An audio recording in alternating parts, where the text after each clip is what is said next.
Today we're going to take a look at White Dwarf 128 and all the brand new Horus Heresy miniatures for the Betrayal at Calth, and of course the Season of War, and everybody's favorite, what else? Spiky bits. Make sure you stay in the trenches by becoming a supporter over on Patreon and also scoring yourself some free miniature swag in the process. Subscribe to this YouTube channel. Check out our site, spikybits.com, for all the hot hobby tutorials, news, rumors on all your favorite hobby topics. And head on over to thelongwar.net. That's the home of the battle reports for exclusive content, early access videos, and more. Become a veteran of the Long War today.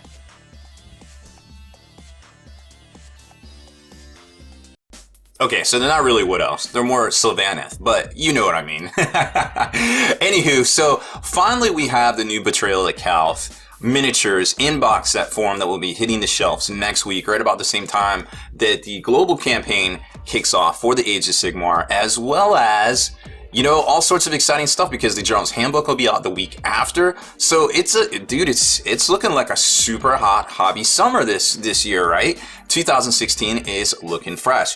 So we did the math on these new releases here, and of course, we all know what the Betrayal at Calth stuff is. It came out last November. You know, it was an amazing kit, $150 retail. Now, if you do the math on all the kits at the retail price that they are here in the White Dwarf, or that they will be on the shelf this week, it comes out to $325 US, okay? So basically, you're getting, if you buy the Betrayal at Calth, you're getting it for like half off. And GW doesn't have any plans. A couple of sources, major stores, told us the Games Workshop has no plans to discontinue the Betrayal at Calth. So it's basically like a kind of like a value price point, I guess, for how much, you know, they're selling these kits for. So it's like, do you want one kit for 50 or do you want to buy the whole thing for 150? I don't know. You know, it's kind of one of those things. Maybe you don't have 150. Maybe you just want, you know, the kit right here, and that's that, which could be the case for a lot of folks because these are some pretty fresh Marines. But then again, maybe somebody doesn't need 30 of them, but it's a great thing to go in and split with your friend, or, you know, getting somebody into the hobby, or, you know, starting up 30K, because we're not probably going to see a lot of 40K releases, at least in the near term, as far as, you know, new rule sets or things like that, like new codex books. We might see some supplements, but chances are we're not really going to see a lot of codexes. I mean, even if they did re-release the new Space Marine Codex, which would be kind of a kick in the pants for a lot of Chaos players out there, I feel like, you know, that thing's going to be like 200 pages with all the rules that have just come out since last summer, right? So it's a very precarious time. Obviously, the developers are aware that the game system is clunky, and they are working to fix it. But, you know, we still got a lot of trial FAQs to come out, some original, well, I guess it would be the final draft FAQs to come out. So there's all sorts of stuff in play here. It's not like we're not going to get anything cool for 40K over the summer. But that being said, Age of Sigmar is looking pretty fresh. And now that we have these new balanced, air quotes, rules for playing with points, and a little bit more competitive guidelines, I guess, I really see that game coming on strong here on this summer. And I'm not saying, you know, there aren't some good alternatives out there. Like if you want to play square base, you want to play mass fantasy battle with blocks and, you know, wheeling and all that stuff from back in the day, you know, there's some alternatives out there. You got Kings of War, you got Ninth Age. But, you know, for me, at the end of the day, my personal opinion, and it might not be shared by some of you out there, I kind of feel like, well, what do we watch now? Do we watch Blu-ray? Do we watch HD DVD? You know, did we watch VCR? Did we watch Betamax? So, like, the brand that generally wins these kind of battles is the brand that has the backing of the biggest, you know, conglomeration out there, and that being Games Workshop right now. They're going to push that at their game stores. They're going to push that at independent retailers.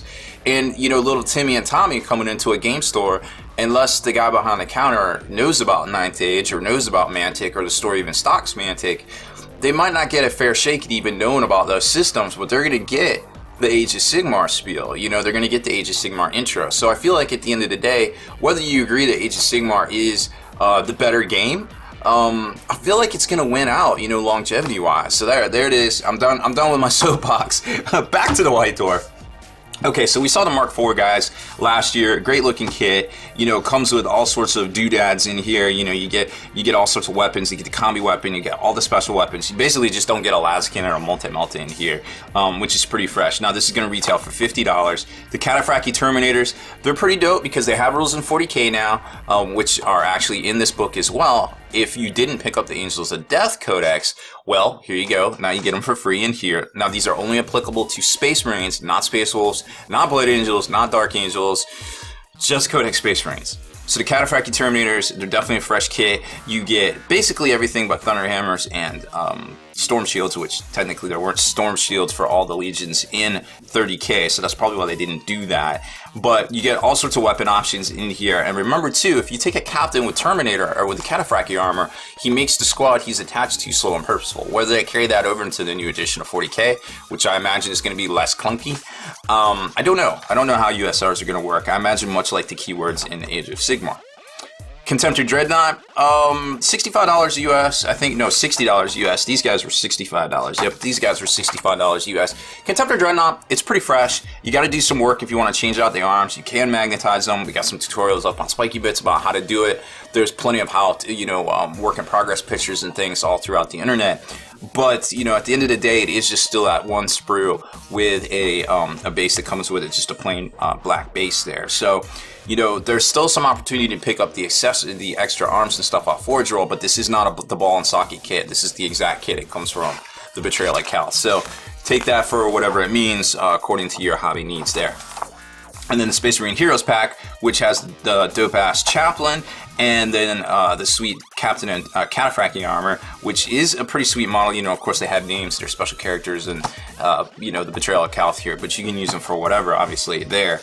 They're coming in at $50 for the two guys on sprue right there. So, which, if you think about it, people are like, yo, $50, that might be too much, but when you're paying, $40 for a Terminator Captain and Clan Pack, and $30 for something like this, I feel like $50 really isn't that unreasonable once you break it down to that price point. But then, I guess we're a little jaded because those guys have come in here. I was even priced them at $25 for value, when I was giving it out to my Patreons, which, by the way, if you'd like to sign up over on Patreon, you already heard the spiel at the start of the video, but you get one of these squads out of the Horus Heresy box for signing up and becoming a new supporter over there on Patreon. So, keep that in mind too. It's only, you can sign up for $20 a month or $30 a month and you get value right there, because we all know what these are retail are for right here, right? And then we got a couple new books this week. Beast Must Die, new series for the 31K series from Black Library there, and then more Tarkov the Night, which you already knew was coming, but now it's officially here. Bum, bum, bum. Of course, all the Wood Elf releases are hitting stores this week. Now, Season of War is here. It's the campaign for Age of Sigmar. It's the global campaign. If you plan at a GW store or one of the independent retailers that have the kit and can report the games, well, this is basically what's happening. So the Realm Gate Wars is technically over, and the good guys are basically have taken back, and they're building cities. At least that's what I got just reading through this, right? So there's different cities and different factions, and it's kind of like little, mini Azerheims that, Sigmar has built up in the heavens, but they're on the ground here, and then they're just talking about the different ones and what makes them, what makes them so special. And there's a little pullout right here, and this is the same thing that comes with the actual campaign kit that they sent to store. So this is a little pullout to kind of give you an idea, and you can use this to follow along on the map. That is, where is it? Oh, it's back there. So this is the map they give you too to basically play for territories and things. And then there's some, obviously you already saw it there, some Armies on Parade features. Getting back to the Season of War stuff, talking more about just some heavy metal stuff from the Death Watch and the Skitarii there. And then it gets into the rules section, which right here, like I said, these are the rules that came in Age of Sigmar, so don't worry about that if you didn't pick, Angels of Death book. If you didn't pick up Angels of Death, well, now you can at least get the rules for 30K for the models that come in the Betrayal at Calth box. Remember to read your war gear here, because the Cataphractii Terminator armor is very specific, and the Captain actually has some special abilities and some rerolls he can do, which is pretty neat, I think.